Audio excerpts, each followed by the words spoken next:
आप सभी टीचर्स को नमस्कार और मेरी तरफ से सबको happy teachers day. Good morning teachers. So let me start the program. Respected teachers, thank you for guiding us, inspiring us, and making us what we are today. Good morning to all my teachers, dignitaries, eminent speakers, IET members, and dear participants. As we all know that we gather here today to celebrate the occasion of Teachers' Day. I would like to thank every teacher who has been our guiding force, especially during the lockdown.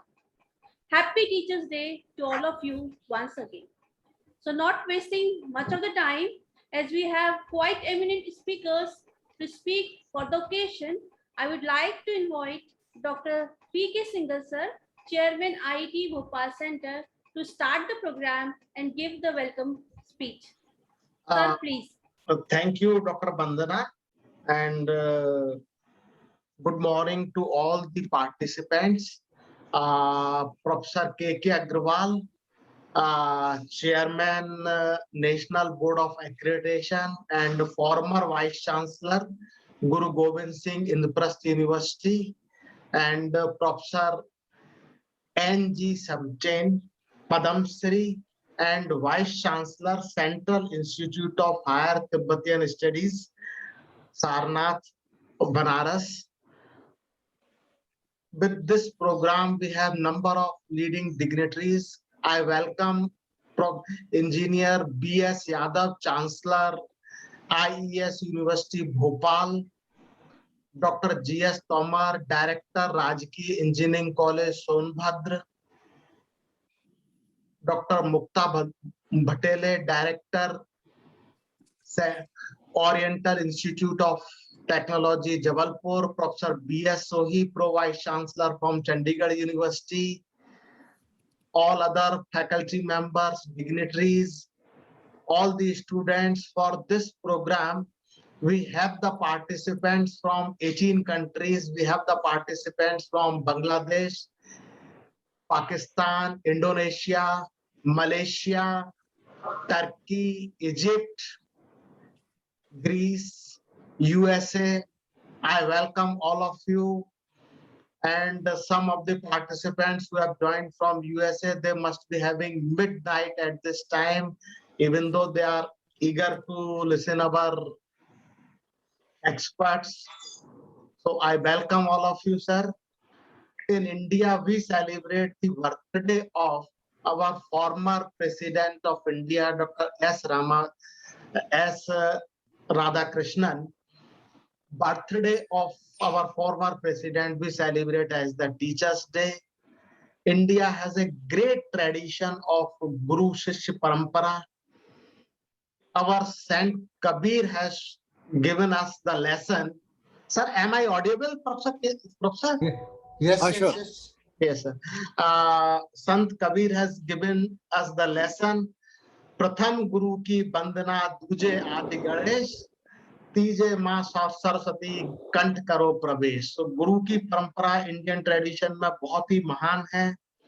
One of the classic example of Guru is Acharya Chanak, who has thrown away the Nand dynasty with his pen.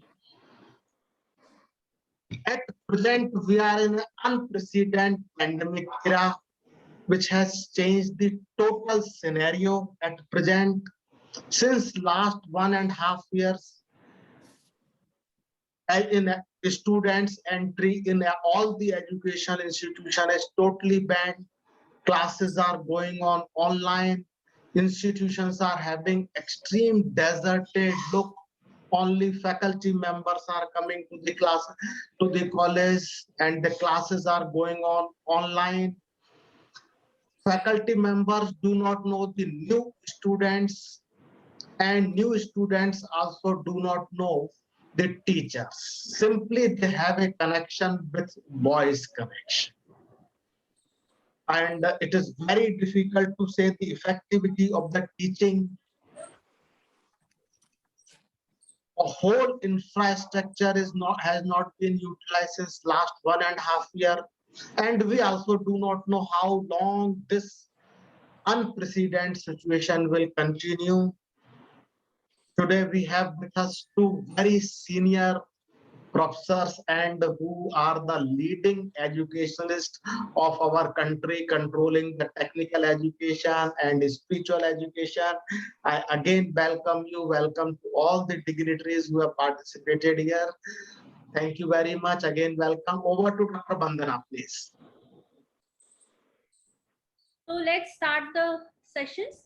Now I would like to invite Professor B.S. Sohi to kindly introduce Professor K.K. Agrawal, sir.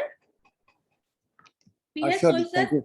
Thank you, Vandana. Yes. Thank you so much. Okay, sir. Thank you, sir. Happy Teachers' Day, of course. Thank you to so all. much, sir. Thank you. Good morning.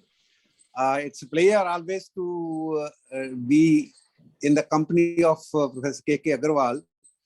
It's my pleasure to introduce Professor K.K. Agrawal to this auspicious day that we are going to celebrate, although he never needs any introduction. But he being the most appropriate personality to grace this occasion, we welcome you, sir, for this celebration.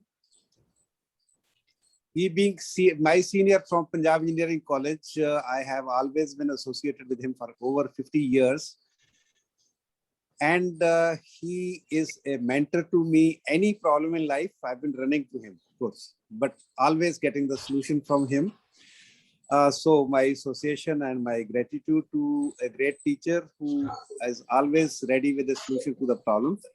Professor Agrawal has dedicated his life to academics and academic administration, in fact. His major role has been guiding the number of students, uncountable, for their qualification upgradation leading to the PhDs.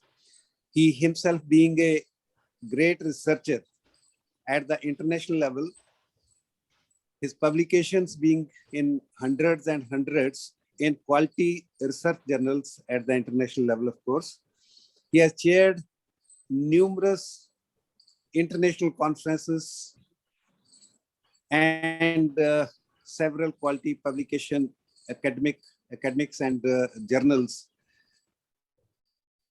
He has held distinguished professional leadership roles, leading to Pro VC at Guru Jambeshwar University and Vice Chancellor at Indraprasth Guru Gobind Singh University, apart from being the mentor to many private universities subsequently after his retirement. He is a restless soul to contribute always somewhere or the other very significantly and very positively. Beautiful of this personality is that he'll always apply his mind and ably contribute to any given assignment that he is in hand. Presently being the chairman of NBA, he has brought in many improvements, many changes to the benefit of the system. I have the opportunity to listen to his views on national education policy, which is very much in discussion these days. It opens up your mind and your vision about academics, how to implement it and what will be the benefits and what will be the pitfalls if not taken seriously. There's no end to the listing of contributions of Professor Agrawal to society. But on behalf of the organizers, leader Professor R.K. Singhal, P.K. Singhal, I am thankful to Professor K.K. Agrawal for sparing his time for this auspicious occasion and sharing his valuable thoughts, which will go a long way for the academicians. Thank you so much.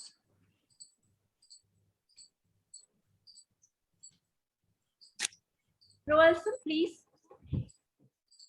Thank you very much. Thank you, sir. Thank you. Hello. Do I start?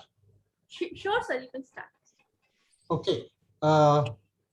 Thank you, Professor Sohi, for nice introduction. And we know each other for decades now, and therefore know too much to talk about each other.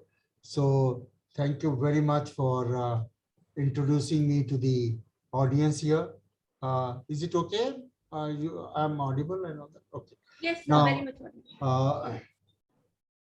Thank you, Professor Pramod Singhal, for inviting me to this function today to celebrate the Teachers' Day. And I like to pay my compliments to all the teachers, formal teachers who have joined this platform, and all the others who may not be formal teachers, but are always ready and willing to give back to the society in some form or the other. So they are also teachers in the larger sense of the word. So my compliments to them all. I also would like to convey my personal respects to Professor Gishen Wang Samten, who is the chief guest for today's program. And I have read him a little bit, and I'm very sure that his talk today will be a 1% भी serious नहीं है बेटे तो पढ़ाई के a great source of inspiration. बेटे तो ये मैं तू तो इसी ज्यादा रो रहा था तू एहसान कर रहा पापा. So my respects to Professor Geshe.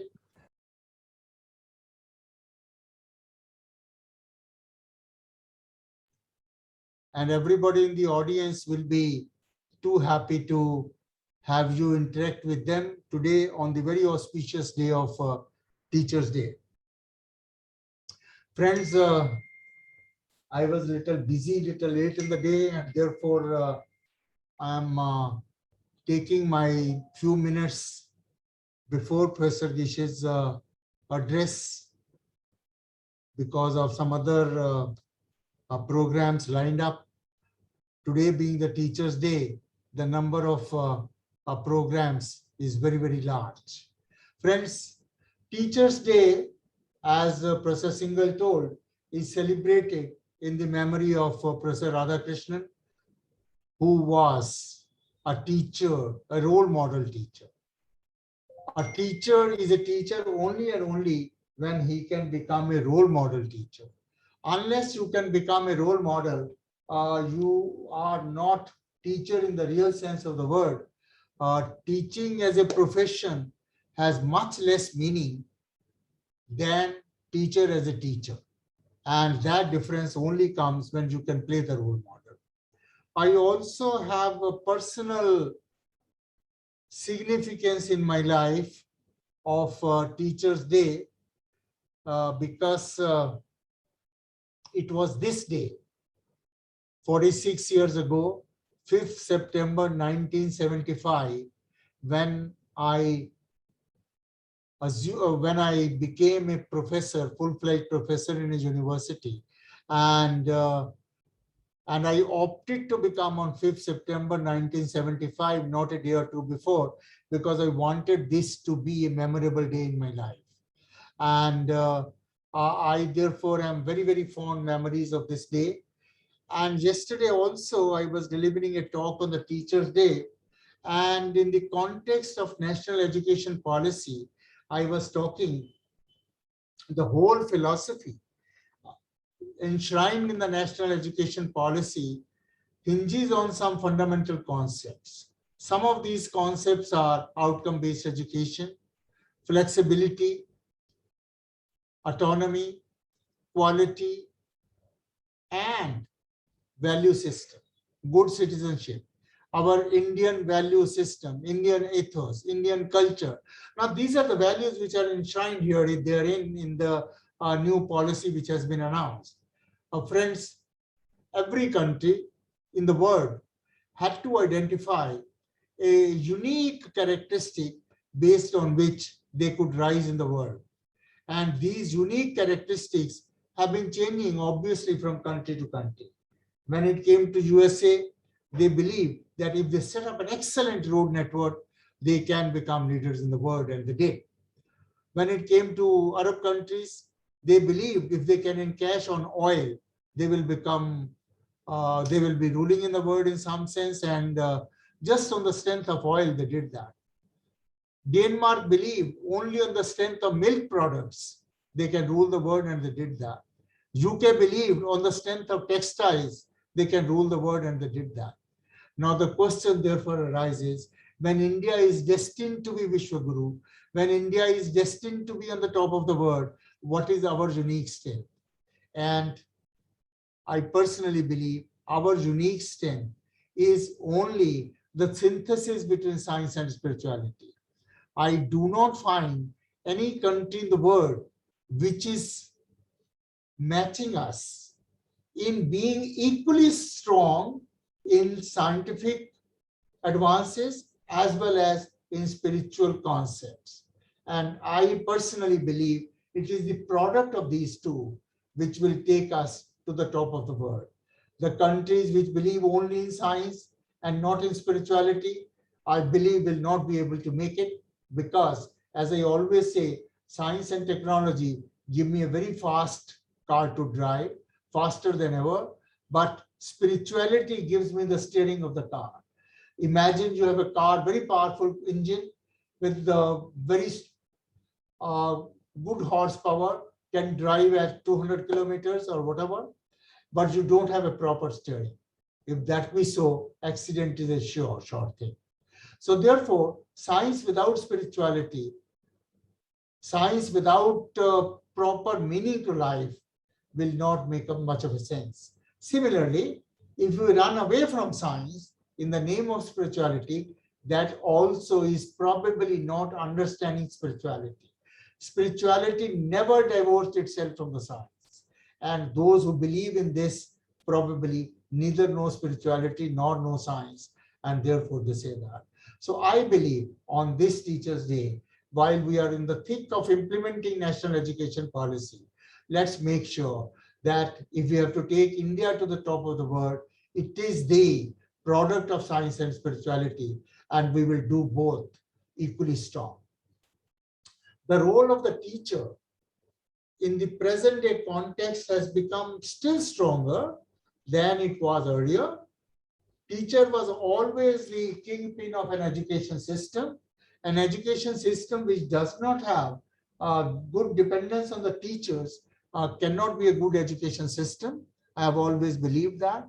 And there are several characteristics and examples in the world which topmost teachers in this country, in some form or the other, these teachers may be teachers in the worldly sense, these teachers may be our spiritual leaders, these teachers may be our just the extraordinarily good persons in the society or whatever, but they really had the potential to change, and they did make that change.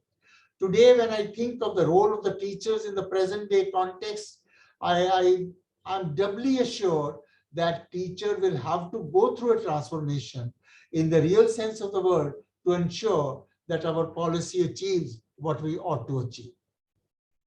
Autonomy, for example. I think this autonomy has to flow down from the universities to the colleges, which has been expressed in the policy, but then from the colleges to the teachers and to the students. Unless the teacher is autonomous, unless the student is autonomous, we will not be able to really deliver what we call as outcome-based education or what we call as personalized education. And education by nature has to be personalized. We went into massification of education for the need of numbers, and we achieved that objective reasonably well. We have achieved GER in a reasonable time to a satisfactory level, although it's still much lower than the rest of the world, and we have to work hard enough to go further on that. But nonetheless, our emphasis on massification somewhere divested us with our emphasis on individualization. And education by nature is an individual character. Every teacher knows in his or her experience that all students in the class are not of the same characteristics, on the same attributes, and therefore there has to be a personal element in the education all the time. And that's the key step. which I think we must pledge today, that on this Teachers' Day, that we will make sure that we will be able to recognize the individuality of a student and explore the strength of each student to take it to its full potential. Every student has unique strengths. Just as we say in DNA structures, everybody has a different DNA. So every student's DNA is different, and therefore to believe that the common syllabus, common curriculum, common teaching pedagogy, common methods of examination, a common placement drive are the end all of education, I would request all my teacher colleagues to give a second thought to it. These tools will be necessary, but these tools will not take us to our end aim in education. Our end aim will be to individualize everything, to try and make sure that the strengths of each student are realized in the best possible manner to his or her maximum potential. Fortunately, this policy allows us to do that, which was not possible hitherto. But today it is possible, and therefore we must exploit it. This possibility has also said that the students can have various combinations of subjects rather than some straight-jacketed, tailor-made grooves of education. For example, in 12th class, we propose to dispense with that he's a humanities student, he's an art student, he's a medical student, he's a non-medical student, he's a commerce student. This distinction is proposed to be done away with. The student can choose the subjects or the combination of subjects which satisfy him or her and then contribute to the society further in higher education. In this policy, for the first time, we have defined that we need a good global citizen from our higher education system. So far, we were only believing that giving formal knowledge is making a very good human being. I always say for example, if I take an example of say chemistry, we said, if you ask a student today, what is your specialization? He says, our organic chemistry. Now, when he says organic chemistry, at times he forgets, did he become a chemist first? Or did he just become organic chemist? And we as teachers also forget that.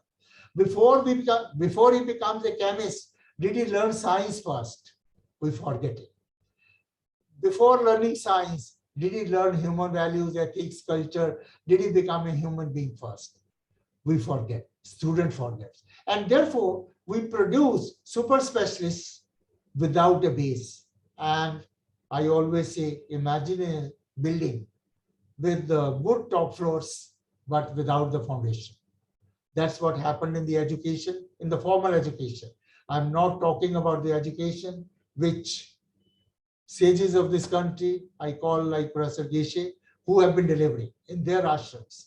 That education is still one-to-one education, is still individualized education. We had that culture in our Gurukul system, but we forgot that. It's time to revive it.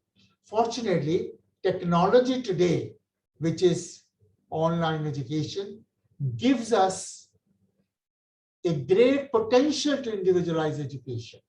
Today, I can deliver 10 different lectures in 10 different Zoom platforms by 10 different teachers to 10 different students without an additional cost. And therefore, it's possible to do that. On the other hand, it's also possible to deliver one lecture to 10,000 students in the country using online technology. The other day, I gave a talk in Bangalore, VTU, and I was told 9,000 teachers of technical education were attending it. So that kind of multiplicative factor is possible in technology-based education, in technology-assisted education, and at the same time, individualization is also very easy in online education. So therefore, now once we are used to online education to some extent, let us try to take it to the next level when we go to the blended mode. How can we use the strengths of online education and then go to the blended mode?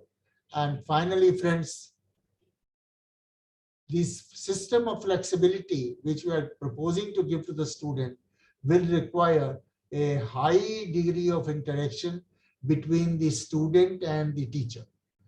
I call it, if you talk about universities abroad, there is a system which we call as faculty advisor. And that faculty advisor is something like a god for that student. So we'll have to build that system. We'll have to generate that trust in the student that I am for your welfare and I can definitely guide your thinking. I will not force my thinking on you, but I have the capacity and the potential and the capability to guide you to think yourself. And that role is very important. Our role as a teacher is going to be diverted from a monologue lecture in the classroom to think along with the student, to work along with the student, and to make him or her, his or her career. I have always been saying, if the student believes that a particular teacher is always thinking for my welfare, I'm very sure there are no problems in education. The problems in education primarily arise because of the lack of trust between the teacher and the student. And therefore, I think being elders, it's our duty to generate that trust with our students so that they believe in us. They believe that whatever we are guiding is in their interest. They believe that we are capable of shaping them up. And if they believe that, we will be able to transform them the way the society expects, the way the country expects, the way the world expects. So I am sure on this Teachers' Day, we take this pledge that we will satisfy the curiosity of the students always to the best of our capabilities. We'll recognize and identify the individuality of each student and try to polish that individuality rather than trying to enforce uniformity. I'm just reminded of Michael Stangelo's name, all of you have heard. He was the best statue maker in the whole world. He made a statue, and one of his friends said, Michael, you have made a beautiful statue. He said, I didn't make the statue at all. He said, then what the hell you did? He said, statue was already made by God inside this block of stone. I only removed the extra stone which was covering this statue. Statue was made by God. I just removed the extra stone which was covering this statue, and the statue came by itself. So every student is a creation of the God. If we as teachers can remove some ignorance, some aberrations on him, we will bring out the true creations of the God, and that will be our real contributions to the society, to the students, to everybody. With these words, I think I'll not come in way of a very exciting talk which lies ahead of you from Professor Deshe. And I will convey once again my very best wishes, my greetings to all my teacher colleagues, and hope that we all jointly work together to make this country what it really deserves. Thank you very much for giving me to be a part of this great function by IIT Bhopal, and particularly to Professor Singhal. Thanks a lot. Thank you. Thank you so much, sir. Thank you so much for your valuable words and insight and giving your precious time for this occasion. Thank you very much, sir. Now, proceeding to the next event, I would like to invite Ms. Kritika Singhal to give an introduction to our chief guest, Professor Sept. Kritika, please. Thank you, ma'am, and good morning all. A very happy Teachers' Day to all the respected teachers and professors out there. It is my privilege and honor to introduce and welcome Professor Gishe N. Samtain, a person par excellence, a noble soul, humble, religious, and a positive person. Professor Samtain possesses a rare combination of education on modern lines as well as the Tibetan monastic system. Professor Samtain has contributed immensely in the Hindi translation of Buddhist literature and is credited with a number of important publications both in India and abroad. He is instrumental in promoting the Buddhist studies in India. A number of universities have greatly benefited by his insight in formulating courses and initiating Buddhist studies. In 2009, the Government of India honored Professor Samtain with one of the highest civilian honor, the Padma Shri, for his distinguished services in the field of education and literature. Also, in 2016, he was conferred with the Vesak Samman by the Government of India in recognition of his outstanding lifelong achievement in development, promotion of Indian philosophy, arts, and culture within India and outside. Professor Samtain is currently the Vice Chancellor of Central Institute of Higher Tibetan Studies, Sarnath, Varanasi. We are extremely elated and honored to have you, sir.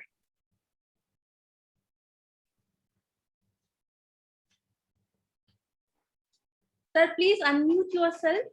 Yeah. Yes. Welcome, So sir. how much time do I have? As much as you wish, sir.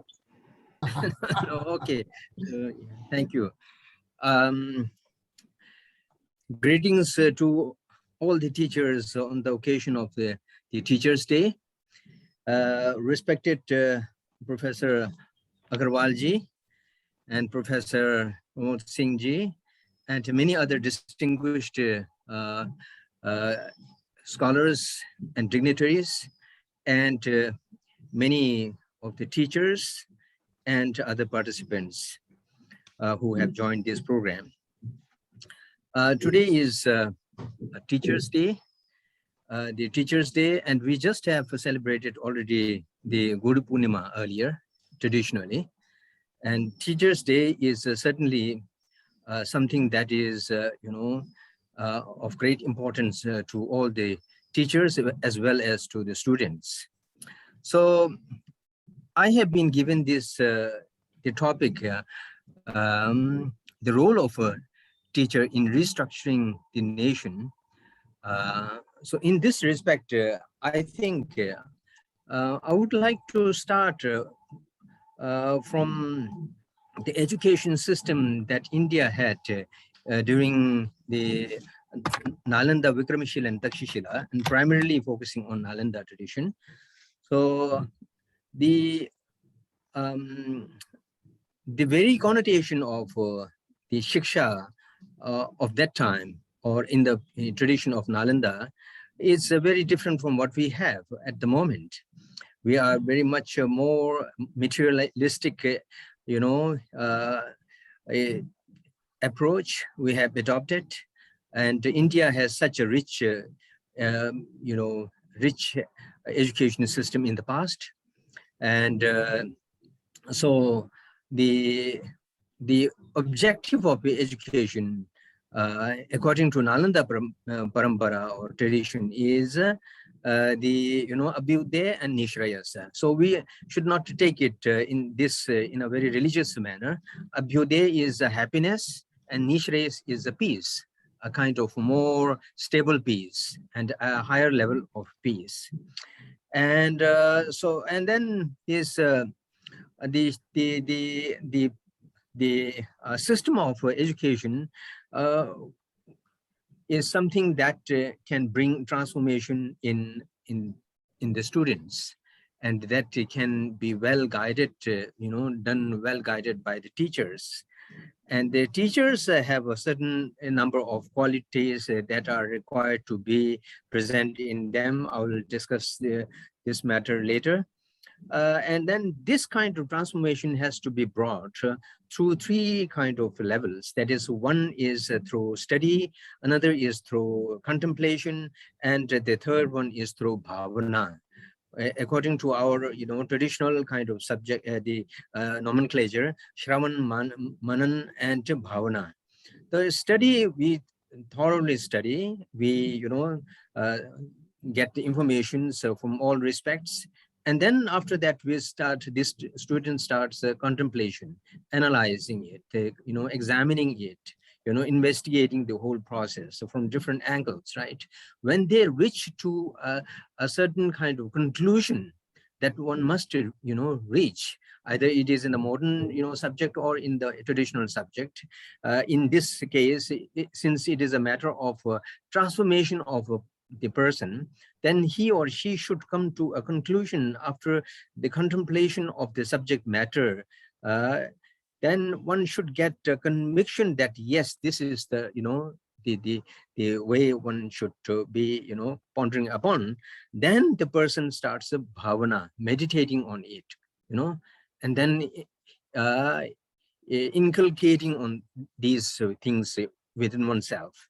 And through these processes, through these three processes, the person gets the vivek, right? The discernment of right and wrong. That is a very major kind of thing. And then it is not something that someone tells and then someone gets the information about it, but one must cultivate and develop that kind of, the vivek, that discernment of right and wrong by oneself with the, help of all the meditational processes. So when I talk about meditation, it does not mean that one has to leave and then go to a cave and jungle for years together. Meditation can be done in daily life. Even a housewife can do meditation in her kitchen. A person office can do also meditation. So anyone, students can do meditation. So meditations are of a different level. The meditation is nothing but, concentration and going through a process, channelized process of analyzing the things and stabilizing the mind and channelizing the mind. And that is the meditation. So one can achieve and reach to that according to different degrees of variation. One can reach there, right? So this is the process of education according to the Nalanda tradition. And what kind of students should be there? The students must have, kind of unbiased attitude towards what he or she is learning. They shouldn't have any kind of bias approach or bias attitude. Should have unbiased, clean, clear mind. And then one should have, good intelligence, right? And then one must have a hunger for study, to receive the teachings, the intention, great intention to receive the teachings and to learn, right? And these three are very basic, preliminary kind of qualities that a teacher, a student must have.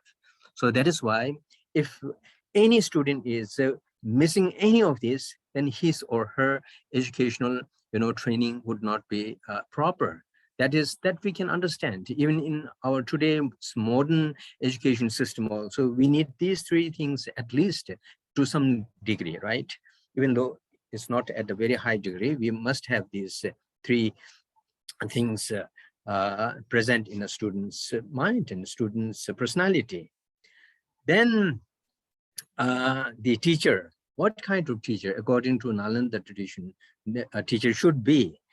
It's the teacher is not simply a person who can disseminate information, which happens most of the time in today's world.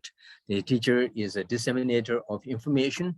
I want to blame the whole education system or the entire body of teachers, because I have seen so many great teachers we have in India. We have in foreign countries also. While I was teaching there in United States, Australia, and other countries, particularly many, for several years I taught in United States. There I found so dedicated teachers who were the great role model for students. They give constant guidance academically, their personal developments, to encounter their daily life problems and things like that. Wonderful, those teachers have all the qualifications that we see, that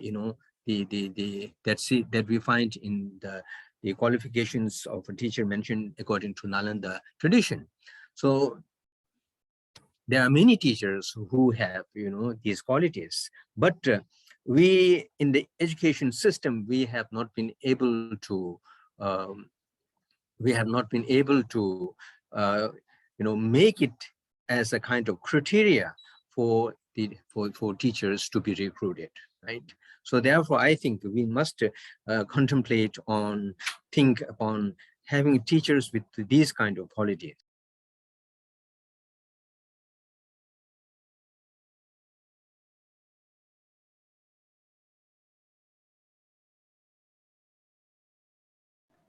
Sir, you have muted yourself. Please unmute Please yourself. unmute yourself. Yeah, please.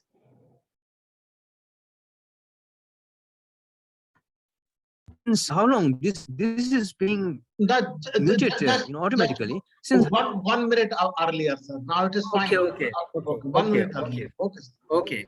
So I was telling that there are many teachers in the Western world, in modern world also, who have these great, the qualities of great teachers who are dedicated to teach students and to improve their life and to give guidance, not only in terms of their academic kind of exercises, but also for their personal benefits and personal well-beings. So I have seen, and totally dedicated. They have nothing to do other than, involving themselves in teaching and giving guidance to the students. I've seen many teachers, they become the most favorite, people and most favorite teachers on campus. And once one of them leaves, then the institute, really um, uh, then that creates a big vacuum in the institutions, as we all know, right? Now, I would like to mention that there are a number of criteria yeah, defined in the Nalanda, ancient Nalanda Institute, Viharas, and then Takshashila, Vikramashila.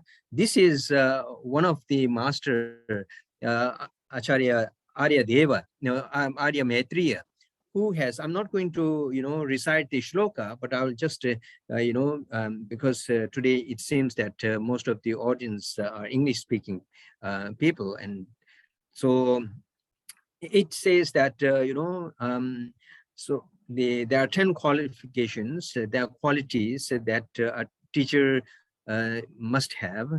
Is one should be, one in comparison, the according to the Nalanda tradition, of course, that is at a, that is required at a much higher level, right? But to generalize it, we cannot expect people with very high level in terms of the qualifications I'm mentioning here. So one is the Dante is one who has a subdue to one's own kind of faculty senses, the senses. One who has not been able to subdue the senses, one would be running after the sensual pleasure. So that would be a great obstacle for achieving peace for oneself and providing guidance for others, right? So therefore, one should be able to subdue the sensual faculties to some extent. That is why I'm generalizing here in the modern context, right? And then the second is a more, peace. And then third is more, much more pacified. The first, sense, the first subdued faculties refer to the moral ethics. In terms of morality, the teacher should be having much more kind of, the practice of a moral ethics. And then the next one is to have a better kind of, mental focus and concentration. And according to Nalanda, that is of a very high level. But in our modern case, one should be relatively, but you must have a better than the students in terms of the mental focus and concentration. And the third one is in terms of wisdom. Once we have that concentration, a more focus, then his or her, the his or her mental approach is much more focused and channelized, and accordingly, that will be much more peaceful, right? And then in terms of the third one, the person must have a more kind of understanding of reality, right? Tattva, tattva and through which, by having this kind of knowledge, one can become much more pacified. So therefore, these are these three basic kind of qualities. So when I'm talking about the understanding of realization of the reality, I'm not talking about very high level, as it is according to the Nalanda tradition, but in the modern context, we can apply this to the understanding of reality of any, when there is a situation, just people jump commenting on it and then acting on it. Just to wait, see, watch, and then try to understand. By realizing the reality of that event or situation or person or whatever, then he or she can understand the nature of that reality, nature of that phenomena, and then have a better judgment and better kind of understanding, through which one can reach to a much, the person can be much more pacified when he or she, her approach would be much more pacified, right? So these are these fundamental kind of qualities that a teacher must have, right? So then the fourth one is the teacher must have anyway, there are many teachers here who know Hindi, of course, and then who know Sanskrit to some extent, because the Sanskrit terms are, same in Hindi also. The first one is a Dant, second one is a Shama, and the third one is Upashanta. Okay. So I won't read the shloka, but only the qualities. The fourth one is Gunadigam. The teacher must have a much more kind of knowledge than the student, right? So that is why he should be, more learned and having more information and more understanding of the subject, whichever he or she is going to, disseminate. So, and the fifth one is Sodium. Sodium is industrious. The teacher should be much more industrious than the students, and having much more, which can lead him or her to much more and deeper understanding of the subject. Then the sixth one is Gunadhyam. The person should be much more learned from all respects, right? Not only to the relevant subject, but also must have an approach from different angles to the subject, so that he or she can have a wider understanding of the subject, much higher and much deeper, right? Then the seventh one is Prabhuddhatvam, Prabuddha, that is which much more intelligent and with much wisdom, that he can understand the tattva of the subject. Either he or she is teaching the chemistry or biology or physics or whatever, the chapter that he is teaching today, if he or she, the teacher, has an understanding of the very tattva, very the very inner reality of the subject, then he can give it in a very simplify it, and then give it to the students in a more simple manner and much more, understandable, because the teacher has understanding of the, essence of the subject, right? So the teacher must have not that he or she understands in a wider, but doesn't have the understanding of the essence of the, the lesson or the subject matter. But the teacher must have the understanding of the essence of the, the very essence of the subject. Then the eighth one is vachasa abhyute vachasa abhyupetam. Vajasa abhyupetam is a verbal skill. The teacher should have a verbal skill to communicate these things. These very, complicated and the essence of the subjects in a very simple way that can reach or that can be communicated to the students, right?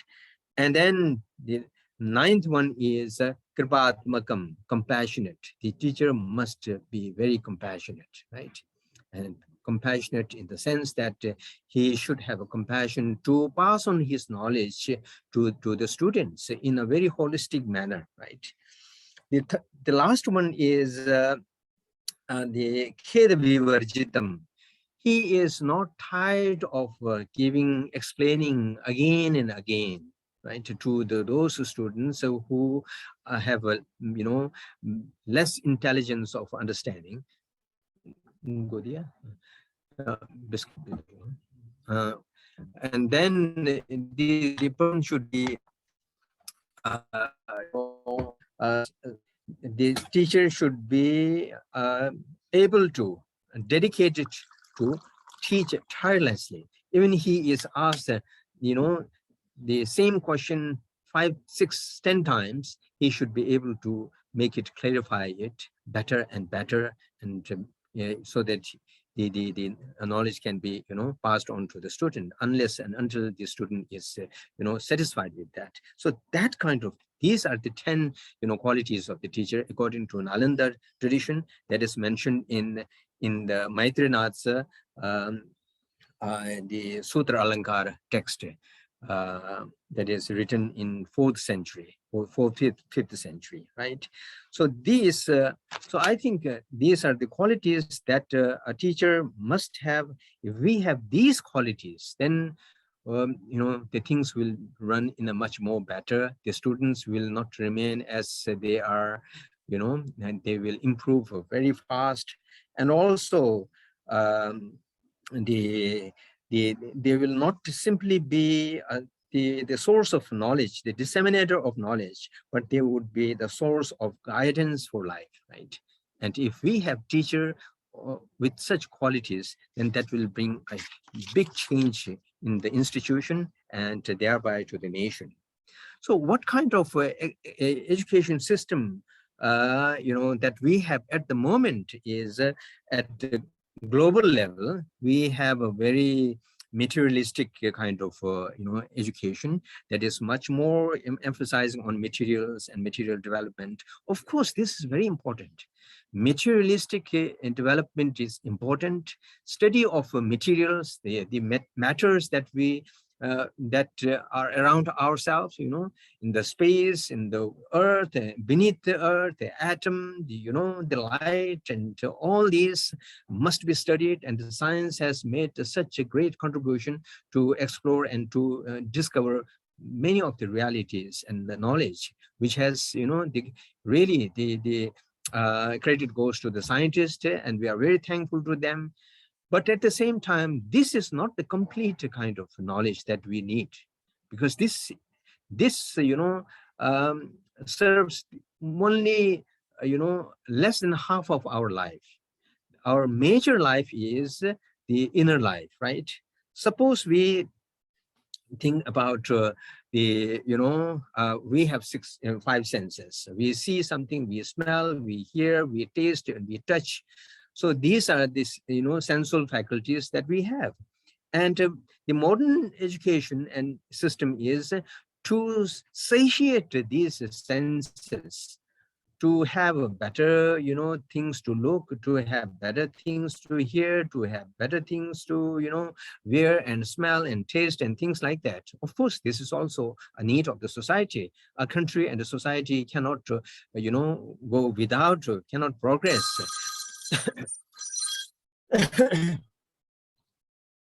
Sorry. It cannot progress without the material development, as I said. But these do not constitute the whole, need of our life. So, for example, when we take a cup of tea, right, and we get some sensual pleasure, but the sensual pleasure that we have is something that we get sensually. But the more important is our mental faculty. by the time while I am drinking the tea, even if it is a very, or with a very nice taste, if I'm looking at I'm viewing something which is very interesting, pleasant, and I'm listening some music which is very interesting, I'm having some meals which is very tasty, delicious, and things like that. All the objects of the senses are very nice and of very high quality, even though they are of such qualities. But at that moment, if we have a bad news, if we have something wrong going in our mind, all those do not make any sense. We won't be able to enjoy the music. We won't be able to enjoy the scene, beautiful scene in front of us. We won't be able to enjoy the delicious dishes. They all will turn into something negative or something wrong, right? Because the sixth mental this faculty is the most powerful thing that we have neglected in the modern education system, right?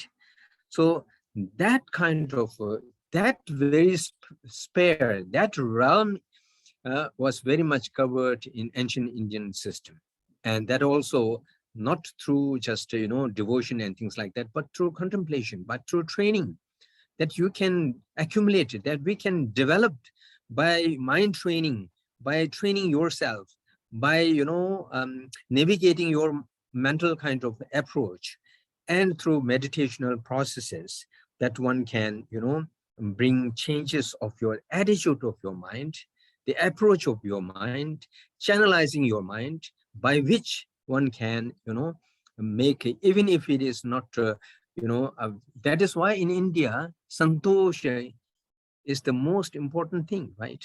And the modern education system and modern civilization has brought asantosha as the guiding force. Now you can see the difference. The modern education system and modern civilization has brought that you must be asantusht. You must be, dissatisfied. Otherwise, you won't, uh, run for more advancement, right? And in comparison to that, the ancient Indian kind of, motto is satisfaction. If you are satisfied, you're mentally peaceful, then you won't be, running after satiating your senses. That is why the lifestyle in ancient India used to be very simple, but the mental state used to be very high, right? Very high, extremely high. That is the difference between the ancient Indian civilization and the modern world civilization. And now, as Professor K.K. Agrawalji has very rightly said that now, the India can go together, balancing these two things. I am of the very strong view that as a country, we must have a material kind of materialistic development. And as I said again, that the materialistic development, the material domain is not the only thing through which we can be happy, right? The materialistic development may not necessarily, even if you have, may lead to happiness. We have many rich people, we have many rich countries, and many rich individuals, who have no shortage of, the material world, but they are unhappy. Why? Because they have not been able to, create and bring that kind of happiness, that kind of training, that kind of developing a mental approach through which they can be, they can remain more peaceful. That kind of system is there in Indian, tradition. That is why the now in the modern, world, the modern world is giving much importance to the mind training, the mental peace, and as you can see that the many of the leading the academic institutions like Stanford, Harvard, Yale University, Emory University, and Wisconsin University, and many others, just to mention a few.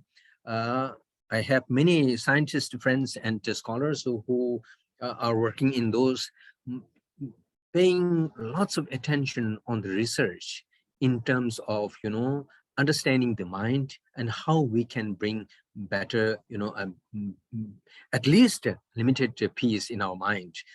And this is being studied in many of the, high level top scientists laboratories, where they are, studying the, brain, investigating brain of those people who have done training of mind for 30, 40 years of their life, and on what special kind of changes they can find in their brain and their behavior and their mental attitude. So in this light, in the very beginning, as you can see that the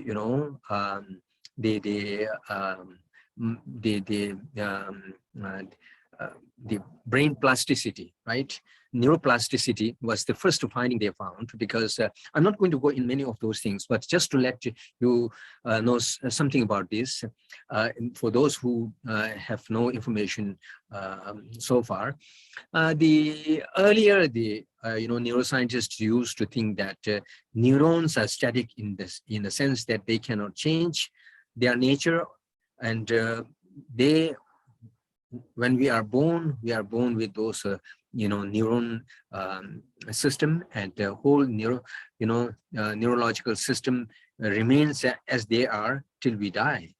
But when they studied the brain of those great practitioners, then they found that their brains are very different. Their brain circuits get changed. Their brain locations where normally the location of compassion and hatred and many of those areas, they are found very differently in those people's brain.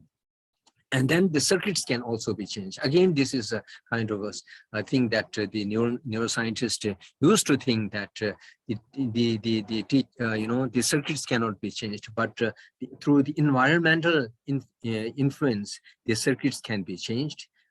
Once the circuits is changed and the neurons are plasticity by nature, then the person's way of thinking, approach, his attitude, his nature changes. His behavior changes, his relation changes, and then everything becomes very different, peaceful, happy. So this is now being done at the very high level in those great laboratories by those world top scientists, and so many things are findings are coming out, and these are not just dry scientific research, but now these are being applied in the school education and public education, public health.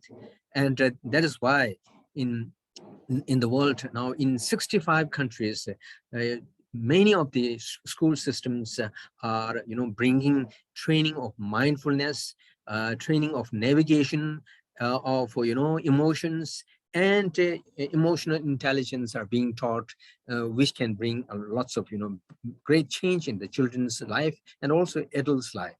And this has benefited a lot in the healthcare system of the Western world, that it has reduced the health expenditures, because if someone is mentally sick, and that requires lots of treatment, expensive treatments, now they can go to a training center, and after 2 weeks or 3 weeks or 2 months time, they become all right, and they don't have to pay much for that. And there are lots of clinical kind of impact. There are lots of and the social relation, social harmony, and all kinds of things. So because of this, the scientists, social scientists, and the educationists are paying lots of attention. Not only the education and scientists, but the corporates are also paying lots of interest on this. That for example, the Apple company and the Microsoft world, they have a different cell dedicated to train their staff in maintaining mental peace. Because if one of this staff is not mentally healthy, then that would cause lots of problems in the whole system and in bringing back in environment.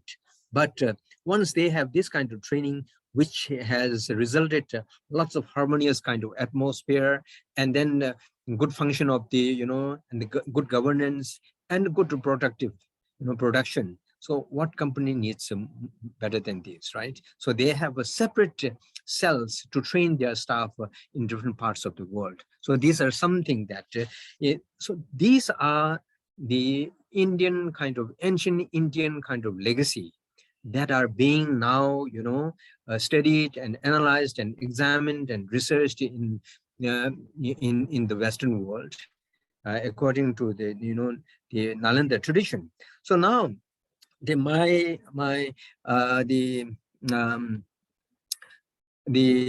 appeal is that the materialistic development is not sufficient to bring happiness in society, to bring development in society, and the materialistic education has resulted, the economy, the development of economy in the name of, asantosha as the model, and because of the modern economic system, the environment, there is a great degradation of environmental kind of the system, and there are many others. Just to count one, and so these are the impact. If we make a better kind of a focus on our inner world to make ourselves happier, then that would bring peace in the individual's person's life, that would bring peace in the community, that would bring peace in the organization, that would bring peace in the whole system, social system, that would bring peace in the whole kind of world system. That is a great kind of objective that we should have in our mind in long run, right? And so therefore the holistic education system, the modern education system, has only a kind of half-sided sort of, less than half, only the materialistic, but we must have a holistic approach. And for that, a teacher can play a big role to, and then a good teacher can make, for example, at least a dozen of a good student, then those dozen of good students will, further produce good students. So therefore, the teacher is the primary source of, the not only knowledge, but also to make a good human being that comes from the school or from the college or from the universities, and primarily from the family. The family, what kind of environment they are bringing up their children, that makes lots of difference, right? So now, since the teacher is such an important kind of figure in the whole, not only in the education system but also in the whole social system, so now we need to focus on how we should have good teacher. And for that, the institutions have a great responsibility to have a good teacher, to select a good teacher. And the heads of the institutions have a greatest responsibility in having the best teachers, right? We have, recruitment systems, and the UGC and HRD tries their best to, bring criterions to bring best teachers. But again, in the process of selection, there are many, problems, right? Which is why we are not able to get the best teachers. So we must be able to sincerely make our effort to get the best teachers. And this is the responsibility of the heads of the teacher and the institutions, where they should have a free, fair, and transparent process of selection, right? And this can improve the existing, the institutions. And also we can improve the existing teachers who are already engaged. We have many good teachers already, and then they should have a better kind of say in the whole education system, right? And then those who are not to that level, they should be given opportunity to to become better, to improve themselves, right? So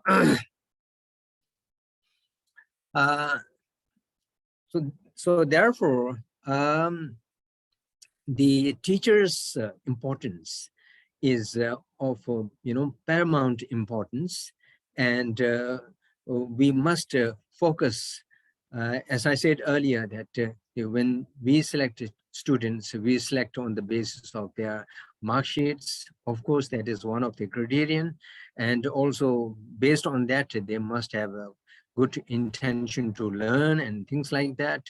But we should also tell them to study unbiasedly, having unbiased attitude towards what they are studying. And then the teachers, even though they do not have those qualities at the time of recruitment, but if they have seeds to inculcate those qualities, then the teachers should be given opportunities.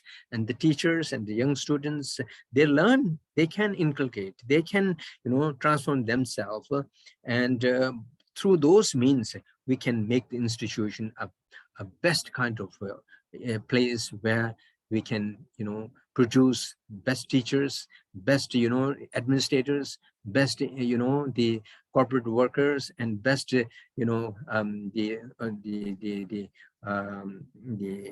members of the society. So wherever such a person with good motivation, with the kind of kind-heartedness, with the compassionate attitude, with the good knowledge of their relevant subjects, wherever they go, either they go in the governance, either they go in the in whichever kind of service system they go, they will make a very good imprint in their services. So this is something that I thought today I must share with our the audience, that the mental health and the emphasis on the development of the mental world is certainly very, very important. And as Professor K.K.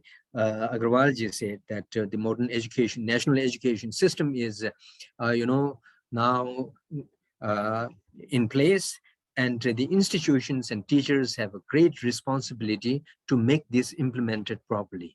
The roadmap that we have is something that we have a guidelines to go at, but the voyage, the journey has to be made by the institutions and the teachers and the students.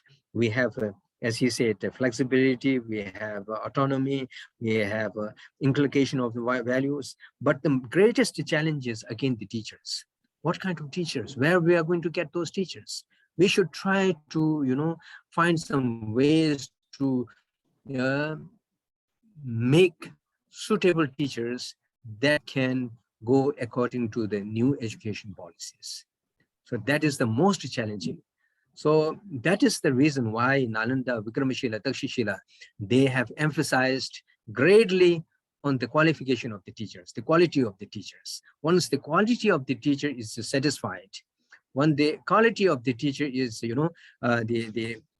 is fulfilled, then 50% of the work is done, right? Otherwise, the infrastructure, we have these days many institutions, they come up with saying that we have best world-class infrastructure, we have smart classes and things like that, but they are just an instrument. They constitute just 0.01 kind of quality of the institution. They should not be regarded as the parameters on the basis of which the quality of the institutions can be examined, right? So the quality of the teacher and the students and environment of academic, academic good environment, academic environment is very important. If we have these qualities, then certainly India can have a very good position in the world, which can give a great contribution to the world, not only through the materialistic kind of development, but also through the spiritual spiritual development, through the development of inner world. With this word, I would like to end my words. And I thank you for giving me this opportunity to share my thoughts on this occasion. Thank you very much. Thank you very much, sir. And certainly your blessing words will be very, very much guiding force for our all the teachers and the students who have joined this program. Over to Dr. Bandana. Okay, thank you, sir. Now we came to the end of the event. Now I would like to invite Dr. Karuna Markam for a vote of thanks. Dr. Karuna, ma'am. Thank you, madam. Am I audible? Yeah. Okay. Good afternoon, all, and happy Teachers' Day.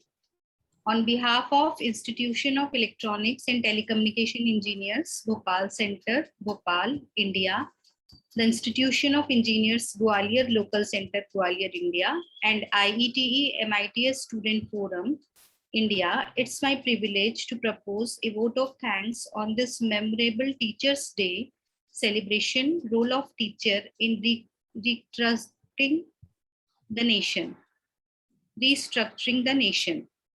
Teaching is the profession that creates all other profession. With that words, first and foremost, I thank our respected Singhal sir for their guidance and support. I would like to extend my utmost gratitude towards our incredible speakers for not only sparing time with us, but also enlighten us with their commendable talks. You have indeed put best of your efforts to make this Teacher's Day unforgettable. This was really a great experience. I also thanks to our wonderful audience for being so patient and showing up with curious and open minds. Thank you all. Thank you. So thank you, sir, Professor Semchen, for your nice words, certainly, and giving us your precious time. And we never imagined that such a dignitary will come to our program. We feel honored with your gracious presence, sir. Thank you very much, sir. Thank you. Thank you. Thank you. So thank you. Have a good day. Have a good day. Thank you. So the meeting is closed now. Thank you. Thank you all.